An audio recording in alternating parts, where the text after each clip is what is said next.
All right, we're back for day 2, and this time we're doing Eldritch Moon, baby!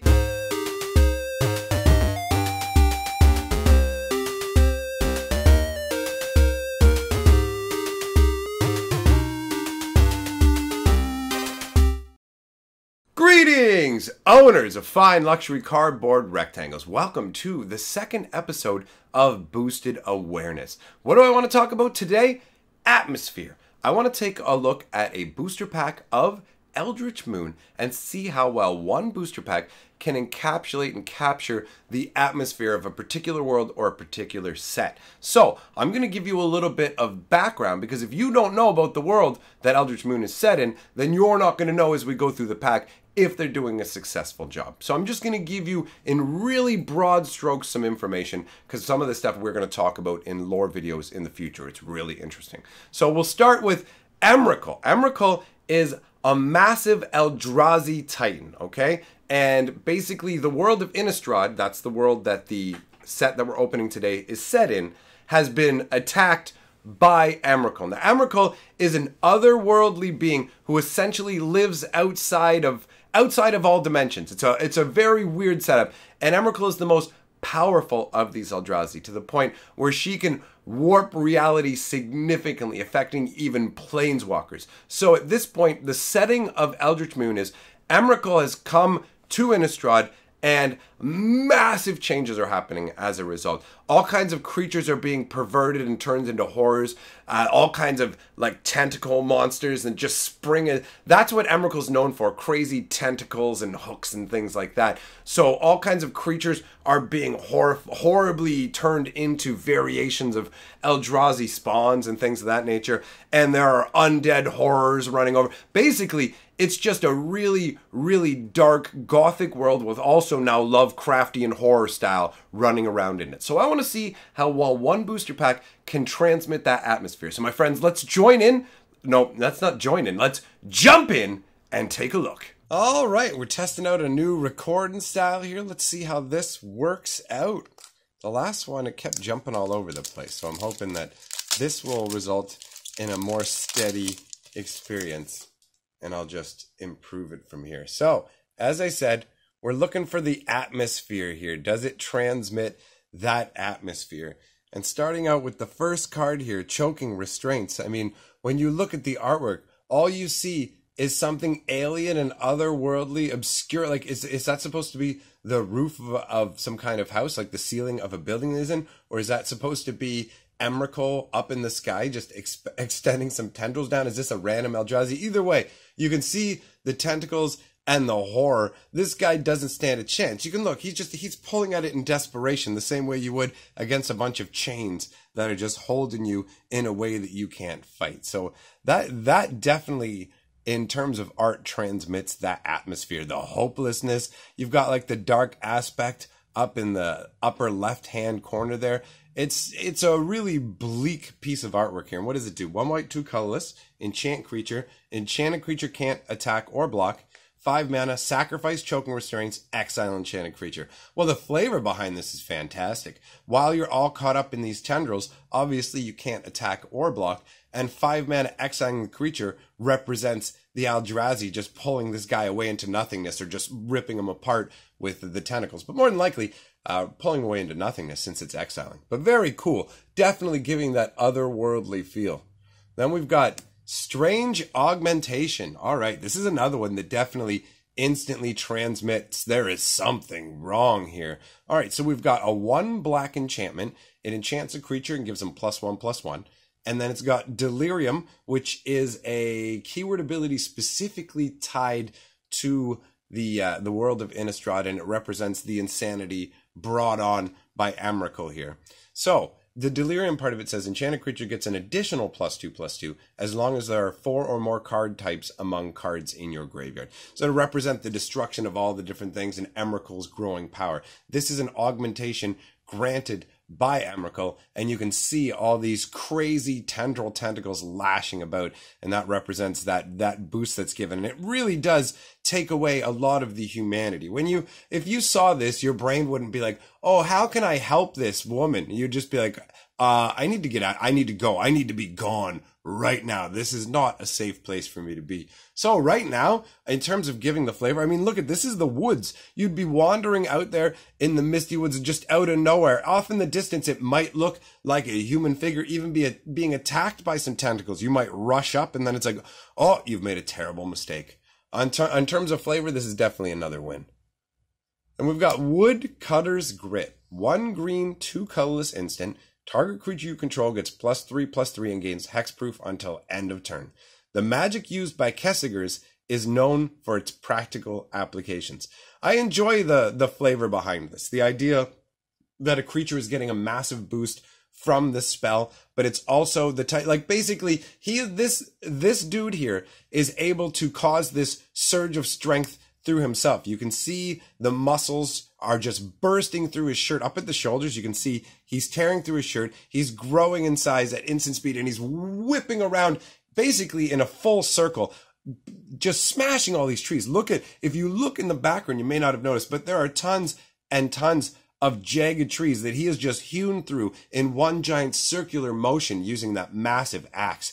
And I enjoy the like purpley blue background and the way he's moving. It's got a real sense of action to it. And it looks like it's happening in the rain as well, almost from the way things are like coming off on his arm and a little bit of the axe. But either way, the atmosphere of this is fantastic in terms of transmitting otherworldly sort of like that kind of atmosphere. It doesn't in terms of the woodcutter, but the background environment, it doesn't feel like he's in a safe kind of world, right? So it still does feel like a dark world. I like this card overall. Wailing Ghoul. 1 black, 1 colorless for a 1/3 zombie. When it enters the battlefield, put the top 2 cards of your library into your graveyard. Don't worry, sweet brother. Help is on the way. Ghoul Caller Gisa. So there's Gisa and Giraffe, who are 2 siblings, and they're mentioned throughout the flavor text. I mean, I don't see flavor-wise how this zombie transmits into putting 2 cards of your library into your graveyard. So that's a flavor loss for me. I also don't see how this doesn't look like a 1/3 to me. It just looks like a 1/1 from the artwork. So overall, in terms of the flavor and everything tying together, it feels a bit muddy. In terms of tying into a dark world, I mean, yeah, this doesn't really fit into the overall atmosphere in terms of Lovecraftian horror, but it certainly does fit into the grim, dark tone of the set. So it definitely feels that flavor as well, and helps to contribute to that atmosphere and show that the horrors, the gloom that has settled over Innistrad is not solely the problem created by the Eldrazi. It also is created by some of the inhabitants who are just out there mucking about with necromancy. Then we've got Grapple with the Past. 1 green, 1 colorless instant. Put the top 3 cards of your library into your graveyard. Then you may return a creature or land card from your graveyard to your hand. Emrakul does not grant wishes. Desires simply align to her will. All right, so I mean, at first glance, when you look at this card, it's almost like an instant regrowth. But the problem is you have to mill yourself for 3 to get that effect. Then you only get to bring back a creature or land. That explains why, honestly, when I looked at the card at first, I didn't even recognize it. I was like, what is this card? So we have the artwork, which looks like some sort of Eldrazi reaching its tentacles down and grabbing up this bear. Oh, okay, so Grapple with the Past. I guess the idea is this is someone who has been transformed, most likely against their will, and they're basically grappling with the loss of what they were, and this is their childhood teddy bear or something.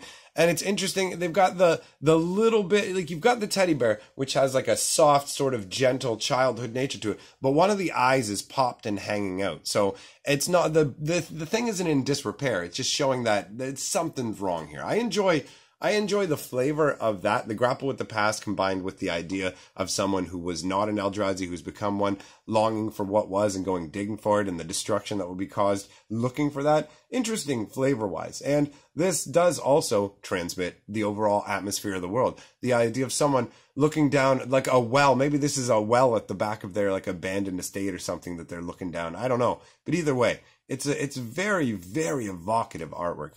Interesting. Make Mischief. 1 red, 2 colorless. Make Mischief deals 1 damage to target creature or player. Put a 1/1 red devil creature token onto the battlefield. It has, when this creature dies, it deals 1 damage to target creature or player. A tidy desk is as good as an invitation. All right, so in terms of transmitting the overall atmosphere and flavor of the world, I'm going to say this is the first one we've encountered that actually doesn't fit the bill. So that aside, let's just take a look at the card for what it is. I mean, when it comes into when it comes into play, it does that damage and you get a devil token. Or not when it comes into play, sorry, it's a sorcery. When you cast it, you do 1 damage and you make a devil. So I mean, in the artwork, this is just a tiny little devil who has spontaneously been magically created on this desk. He's setting things alight. He's there to burn pages and smash things. You can see what looks like some broken glass. I'm not sure exactly what it is he's destroyed, but you can see that he definitely is making mischief. The concept behind this card is very, very simple. You summon up a very minor imp, or in this case, they would call it a devil, and it just goes ahead and causes problems. It's like, oh, okay, I'll go and mess some stuff up for you. I enjoy that because it's, the devil is 1/1. And humans are 1/1, right? So the idea of a tiny little devil that's on the desk being a match for a full-on human is a cool concept. I like this card. Let us move on. Faith Bearer Paladin. All right. 1 white, 4 colorless for a 3/4 lifelink. I've seen Cathars riding to battle without a hint of fear. Perhaps that is its own sort of madness. Elser, Havengal, Mercenary. All right. So this transmits the concept and the flavor of the world in a different way. Obviously, you have this figure with their light burnished armor wielding a symbol of faith. The mace that this paladin is bearing has the symbol of the Church of Avacyn on it. So they're basically going out on what would basically be like a holy crusade. I love the contrast against the darkened sky. Now, in this one, I enjoy that there's nothing unnatural in the artwork. There's no tentacle monsters in the background. This is an entirely natural artwork, but I like that it shows that even like the gloom of the world is transmitted not only by the contrast of the paladin against the darkness of the artwork, but also by the flavor text as well, showing that people are skeptical now of even forces of pure good, where it's like, are they crazy? Like, is there anything we can even trust anymore? That's an interesting concept. That definitely contributes to the flavor. What do we have next here? We're skipping ahead. All right, we've got Convolute. 1 blue, 2 colorless, counter target spell unless its controller pays 4. There's no sense arguing with insanity. Lavana, Midnight Duelist.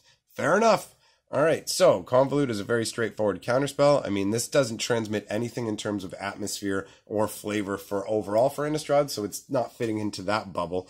But it definitely is interesting looking artwork.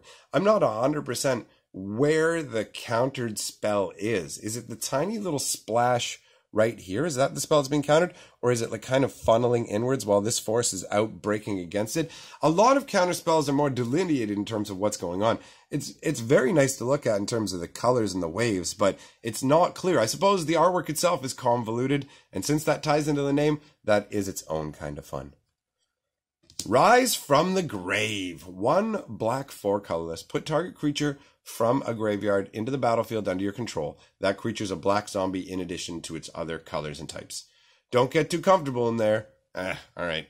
The flavor text, I'm sure, makes some people laugh, but for me, it's not a win. I enjoy the flavor of the artwork, though. Liliana looks intense. They're standing there with their hands outstretched, and you can see that kind of black necromantic energy that is leaking off of her hands. It's also drifting down in waves off of this gigantic ogre or demon that's being brought back here. You can see some of the wisps of it leaking out of its mouth too. It's all over the place. It's concentrated down at its like leg base there where it's got the purple glow going on.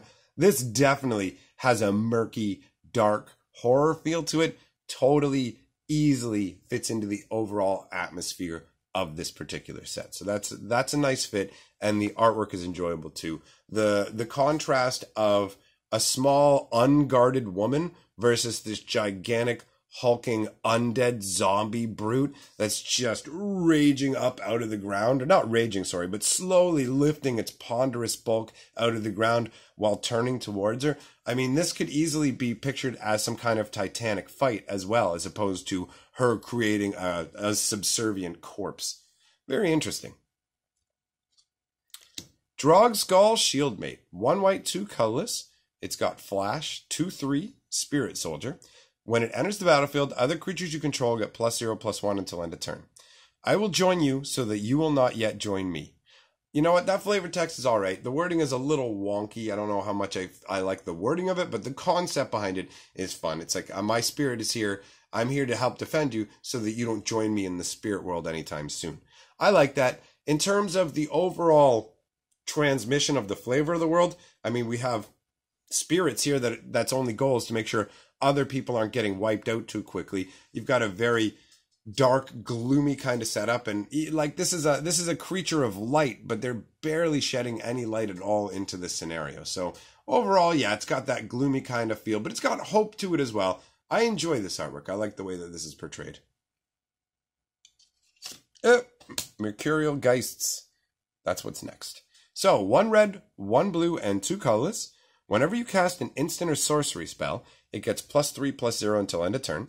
Procedural misstep. Provocation of Geists for the purpose of yielding more energy can compromise containment units. Next action, clean up mess. Laboratory notes. Okay, so they went for comedy here, and combined with the artwork, this doesn't really transmit too much of that horror concept. It does, you know what, it could be, it does look like fire and ice souls of people, but overall, it doesn't transmit that same level of horror to me. I don't get that like chilling sort of, oh, this is an abyssal horror kind of world. This is more like feels like an Is-It laboratory experiment than anything. I mean, sure, they call them Geists and make them a spirit, but they feel and look like elementals that are being discharged from some sort of apparatus, and that really diminishes the overall effectiveness of the artwork, and there's nothing that really transmits why they get beefier from spells being cast either. So overall, I find the flavor on this one muddy. I do enjoy the colorfulness of the artwork and the intertwined Geists. They do look quite striking, and I like that they have those screaming faces, but overall the card is a flavor fail for me. And the rare is Sanctifier of Souls. 1 white, 3 colorless for a 2/3. Whenever another creature enters the battlefield under your control, Sanctifier of Souls gets +1/+1 till end of turn. And 1 white, 2 colorless, exile a creature card from your graveyard, put a 1/1 white spirit creature token with flying onto the battlefield. This is a really interesting cleric. This is a priest who goes around to corpses and releases their spirits and binds them to help fight for the world, basically. That's really, really funky. The artwork looks great. He looks intense. His oh, that's not a staff, that's a sword. Very cool. I thought he had a staff, but it looks like a red hot sword actually. And he's got that sensor drifting all the essence. And in the background, you can actually see the 1/1 spirit that he has brought back. I find it interesting that the spirit has its eyes covered. It kind of gives that concept of servitude. The way the Sanctifier of Souls is standing there in that dominant pose, and the way that the spirit is in the background ethereal and with their eyes covered, makes it feel like a more subservient pose. So I like that. Bam. Lone Rider. 1 white, 1 colorless for a 1/1. First strike, lifelink. At the beginning of the end step, if you gain 3 or more life this turn, transform Lone Rider. Horse and Rider are often of one mind.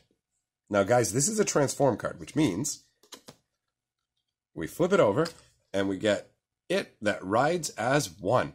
Now, this is a 4/4. Now, obviously, you had to have gained the 3 life to be able to do this, but you flip it over and it becomes a 4/4 first strike trample lifelink. But until this morning, I'd never seen them be of one body. So you can see the flavor text actually goes, Horse and Rider are often of one mind, but until this morning, I've never seen them be of one body. And that's very, very cool. The transition of the artwork from this Dark Rider, who already transmits a world like that, he does not look like a friendly figure. He looks like somebody scary you would not want to encounter. There's very dark feelings to this. The sky is very ominous. You've got streaks of lava in the land, and he's just ripping along a black rider on a black horse in what might be the depths of the night or the middle of the day. You can't even tell because of the sky. And then, because of Emrakul's corruption, you end up with this, where man and horse meld together into this Eldrazi horror monstrosity with multiple mouths and these limbs and things. And you can't even tell that the rider is there unless you really look for it. The glowing part of his face is the only thing that shows the man that once was there. That is some seriously intense horror flavor. And as you may have seen, it looks like we scored an extra rare in this pack. Look at that. We got Bruna, the Fading Light. She is 7 mana for a 5/7. When you cast her, you may return target angel or human creature card from your graveyard to the battlefield. And she has flying and vigilance. and it says, now she sees only Emrakul's visions. This is an angel that's been possessed by Emrakul. She still has the angel's grace and beauty. You can see it, but her eyes have this red malevolence. Her hair is just jet black, and it almost looks like ashy smoke flying away from her hair. And if you look really closely, you can see the arm that she's holding, the symbol of Avacyn with, is now a crazy tentacled arm. And the holy symbol she's holding also has perversions on it. It is no longer a pure Avacyn symbol. It's incredible. And her wings too. If you look up at the wings, she has this pink kind of lattice looking aspect to the back of her wings there, which also transmit that service to Emrakul. And this is a dark angel on a dark sky. This does not give you the normal feeling of hope. Bruna the fading light is such a great way to describe this angel horror. And she too is actually a flip card. But unfortunately, we only get half of it. This is where it gets weird, guys. The top half of it would be the artwork. So I guess we'll just talk about the creature that you get when you combine this with the, does it say what the other card that it melds with at the bottom here?